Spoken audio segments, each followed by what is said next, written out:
بسم اللہ الرحمن الرحیم. جناب خواجہ آصف صاحب، سردار ایاز صادق صاحب، خالد مقبول صدیقی صاحب، خواجہ سعد رفیق صاحب، خواجہ سلمان رفیق صاحب، رانا مشہود صاحب، معزز خواتین و حضرات. خواجہ سعد رفیق صاحب جو ہیں انہوں نے اپنی پہلی تقریر میں بہت سی ایسی باتیں کہیں جس کی وجہ سے یقیناً مجھے اب یہاں پہ اپوزیشن کا کردار ادا کرنا پڑے گا.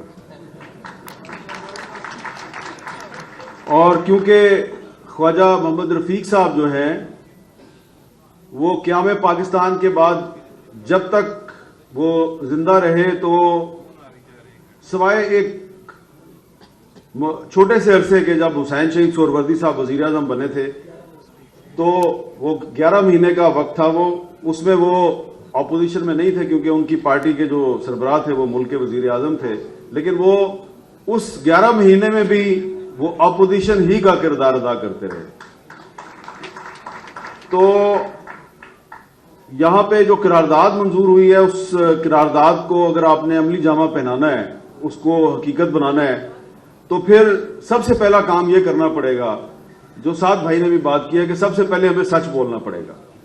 اور سچ صرف عمران خان کے بارے میں نہیں بولنا، اپنے بارے میں بھی بولنا ہے.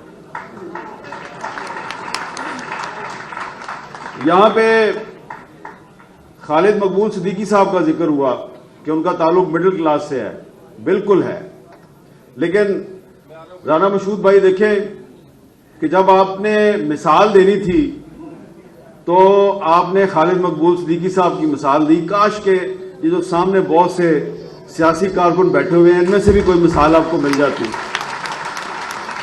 تو بعد میں پھر آپ نے اپنا اور سعد بھائی کا ذکر کر دیا جو کہ بالکل ٹھیک ہے. اور خواجہ آصف صاحب جو ہیں میں بھی ان کو بھی میں مڈل کلاس میں ہی شمار کرتا ہوں کیونکہ میں ان کو کافی پرانا جانتا ہوں.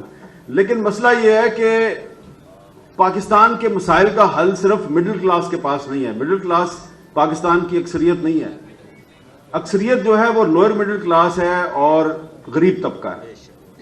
اور جب آپ بات کرتے ہیں کہ جناب مسلم لیگ جو ہے وہ پاکستان کی بانی جماعت ہے، تو پاکستان کی بانی جماعت نے قائد اعظم محمد علی جناح کی قیادت میں مڈل کلاس کی مدد سے پاکستان نہیں بنایا، غریب طبقے کی مدد سے پاکستان بنایا.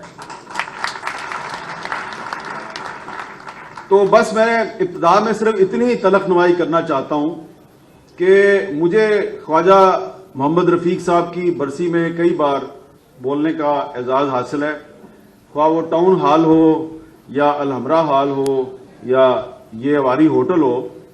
یہاں پہ بہت سے چہرے ایسے ہیں جن کو میں کئی سال سے دیکھ رہا ہوں، سیاسی کارکن ہیں، تو میں بہت سو کو جانتا بھی ہوں. آپ ان کو کونسلر کا الیکشن تو لڑا دیتے ہیں، ایم پی اے کی ٹکٹ نہیں دیتے. اور کونسلر کا الیکشن بھی آپ اس لیے لڑاتے ہیں کہ آپ کو اپنی جو گراؤنڈ فورس ہے اس میں جسٹیفیکیشن کی ضرورت ہوتی ہے کہ یہ الیکٹڈ ممبر ہے، دیکھو ہم نے غریبوں کو بھی ٹکٹ دی ہے. اب آپ تو چاہتے ہیں، یہ جو سٹیج میں بیٹھے ہوئے لوگ ہیں یہ تو چاہتے ہیں کہ محروم طبقہ جو ہے وہ اقتدار کے ایوانوں میں پہنچے، یہ تو چاہتے ہیں.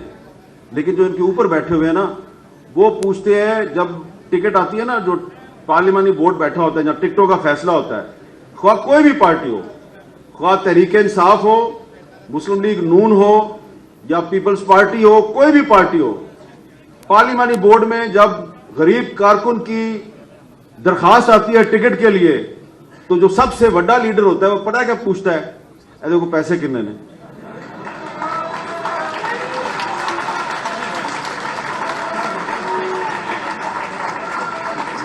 تو اس لیے آپ اس وقت تک، آپ کے لیے اس وقت تک غریب طبقہ سڑکوں پہ نکل کر آپ کے لیے جنگ نہیں کرے گا جب تک یہ جو پنجاب اسمبلی ہے اور وہ جو اسلام آباد میں قومی اسمبلی ہے، جب تک وہاں پہ اس طبقے کی نمائندگی نہیں ہوگی جو صرف یہاں پہ بیٹھ کے آپ کی تقریریں سنتا ہے.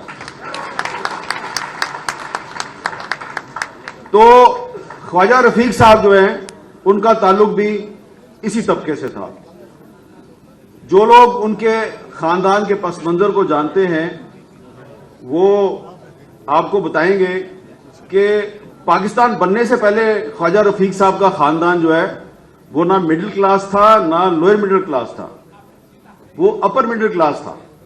ان کے جو بزرگ تھے خواجہ غلام رسول صاحب، ان کے امرتسر، دلی اور بمبئی تک ان کا کاروبار پھیلا ہوا تھا۔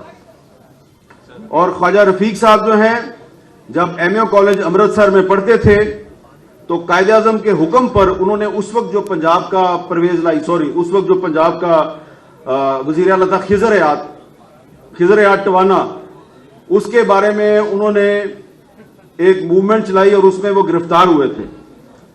اور پھر جب پاکستان بن گیا تو پاکستان بننے کے بعد کیا ہوا، میرے بہت ہی محترم بھائی خواجہ سعد رفیق صاحب نے فرمایا منزل انہیں ملی جو شریک سفر نہ تھے۔ یہ بات تو درست ہے، لیکن خواجہ صاحب پہلا شب خون جو ہے وہ ایوب خان نے نہیں مارا تھا۔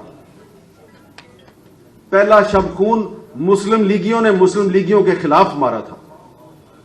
اور یہ بات میں اس لیے کہنا چاہتا ہوں یہاں پہ کہ خواجہ محمد رفیق صاحب جو ہیں وہ